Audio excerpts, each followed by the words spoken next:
মাটিৰ তলত কি হৈছে মাটি ফুটি ওলাইছে কি এই গাঁতটোক লৈ কৌতূহল ৰাইজৰ যেন ভকভকাই পানীহে উতলিছে লাহৰীঘাটৰ দুৱামাৰীত সংঘটিত হৈছে নিশা এই আচৰিত ঘটনাটো প্ৰত্যক্ষ কৰিবলৈ ভিৰ কৰিছে ৰাইজে প্ৰত্যক্ষদৰ্শীৰ সন্দেহ মাটিৰ তলৰ পৰা ওলোৱা বুৰবুৰণি কিবা গেছ হ'ব পাৰে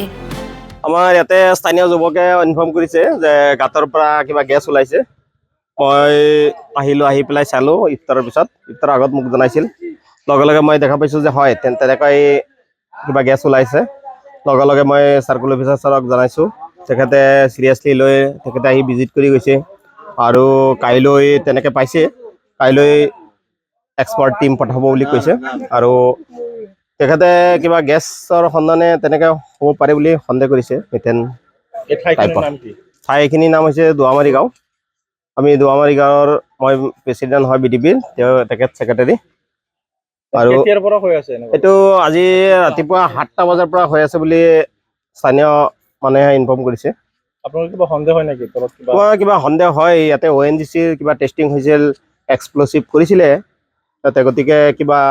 তেনেকুৱা সন্ধান পোৱা বুলিও অলপ তেখেতসকলে ইনফৰ্ম কৰিছিল বুলি কৈছিল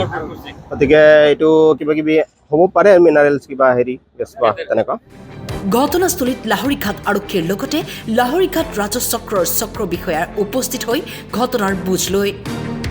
কিন্তু ৰাইজে ইয়াৰ প্ৰকৃত কাৰণ এতিয়াও জানিব পৰা হোৱা নাই হঠাৎ মাটিৰ তলত এনে কি হৈছে যাৰ বাবে এই বুৰবুৰণি প্ৰত্যক্ষ কৰা হ'ল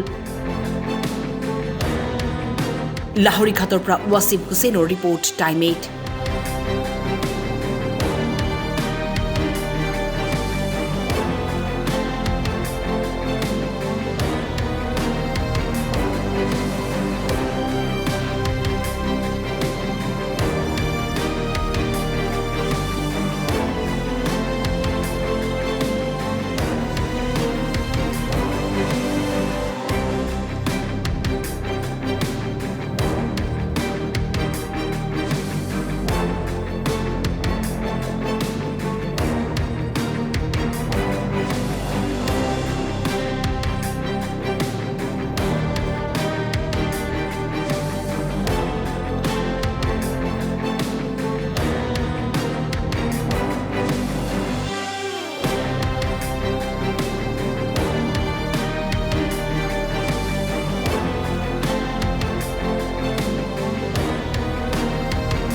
8এইবাৰ নিৰ্বাচনত ভোটাৰৰ আশা কি